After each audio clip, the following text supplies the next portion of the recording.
we're developing a society because of all of these different toxins known to affect brain function.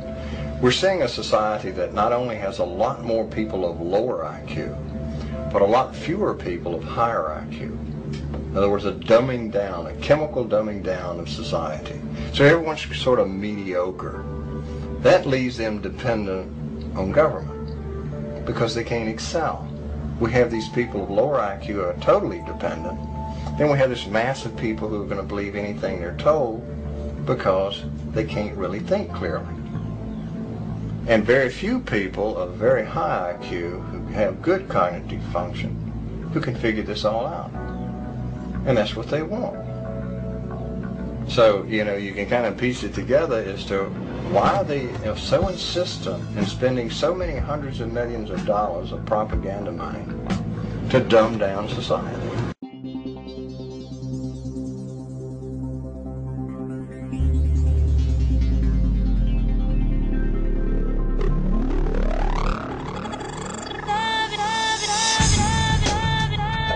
The world faces an enormous food crisis right now.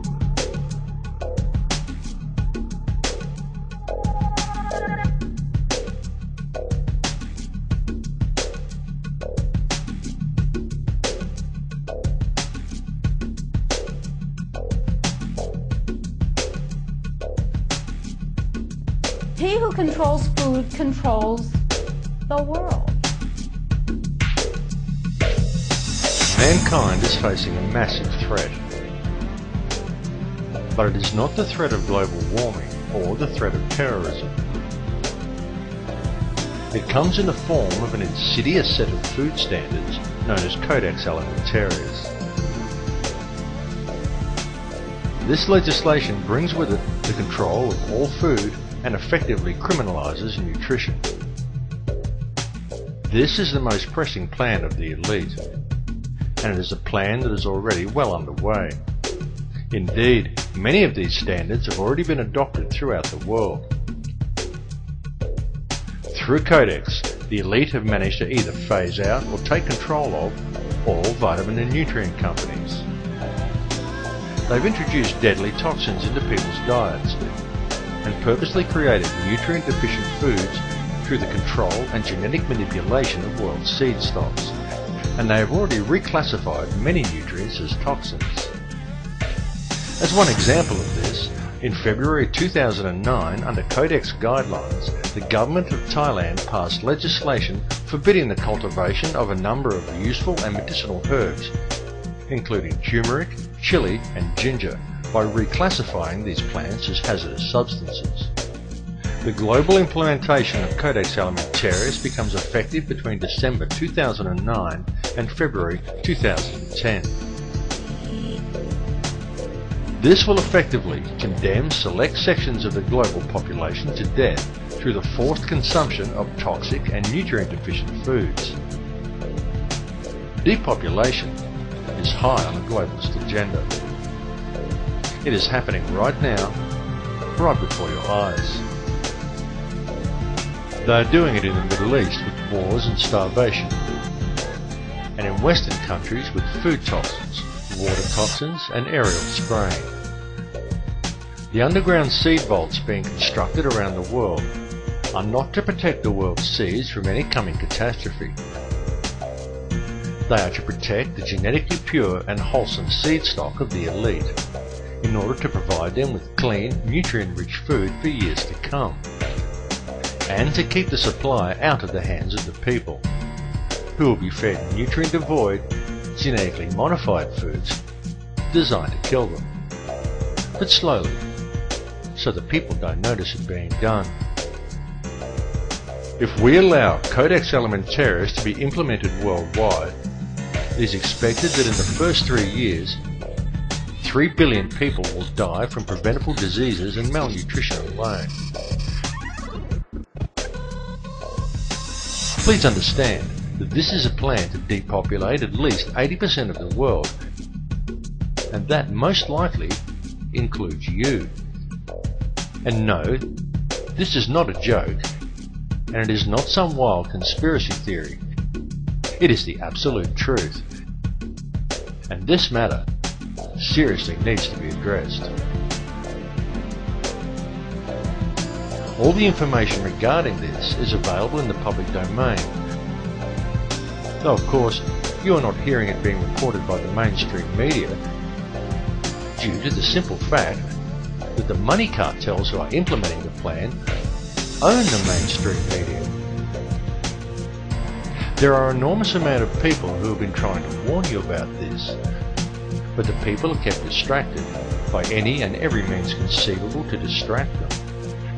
Distracted by taxes, by sex, by crime, by media propaganda, by sport, body image, fashion, meaningless celebrity gossip, by war, the threat of terrorism, global warming, by TV,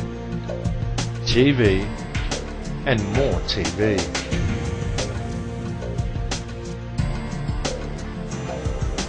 Bringing this information to the public is the most important and challenging task humanity has ever been faced with.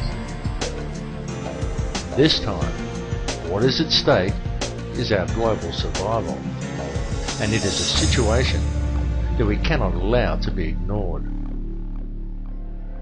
Here's what we can do to change the world right now to a better ride. Take all that money we spend on weapons and defense each year and instead spend it feeding, clothing, and educating the poor of the world, which it would many times over, not one human being excluded, and we can explore space together, both inner and outer, forever in peace.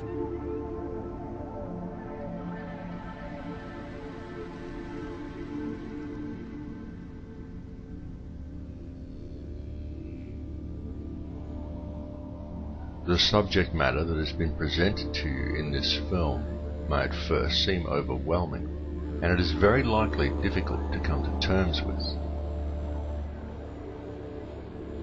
It is important to understand that the information has not been presented in order to instill fear, but rather to raise an awareness of what is truly happening in our world. It is not the time for despair at this information, but rather it is an opportunity for new hope. But should we fail to act on this information, then the world that we are allowing to be created for our children may well be a world that will not be worth living in.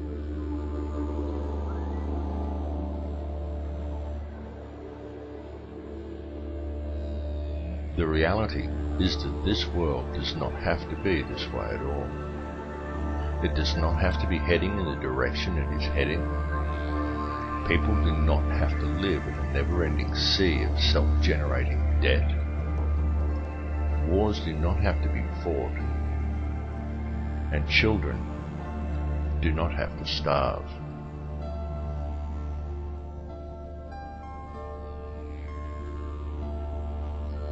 This has been unfolding for many, many years, but the people are kept distracted by design, so for the most part they haven't yet noticed.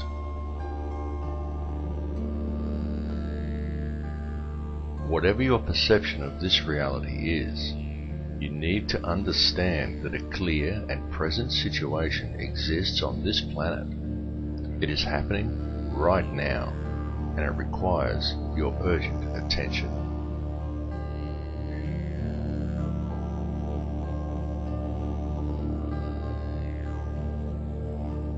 Can you see how this has been done? Can you see the reality that we have been collectively taught as whole societies to ignore everything around us and to focus our attentions on the collecting of as much money as possible from either working for or profiting from another human being, and then to use it to buy as many baubles and trinkets as we can in order to gain more status in our society. And we have been convinced by television that such pursuits are actually the meaning of life.